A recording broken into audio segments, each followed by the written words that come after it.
Tita, do you still remember ng ganito, hindi kita pinansin, tapos nainis ka sa akin, kasi hindi man kita pinansin, tapos pinansin ka na ng lahat ng office mates natin, tapos nag-walk out ka, ganito, ganyan, sorry.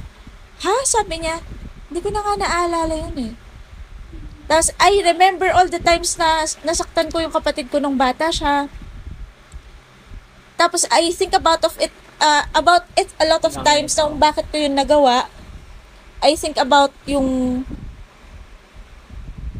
alam mo yun, yung all the failures, ganyan. Bumabalik-balik-balik. Oo, kasi yung ang pinapaisip sa'yo ng depression, or all the negative things that happen to you, all the traumatic things, yung kahinaan mo, yung insecurities mo, kumbaga, nandyan na siya eh.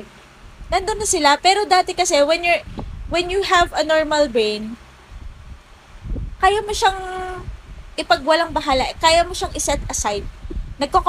Compartmentalize yung brain mo.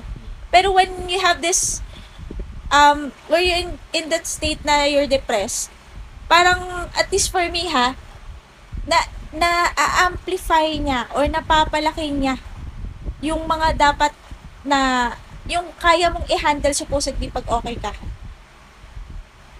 So yun, it's harder to cope up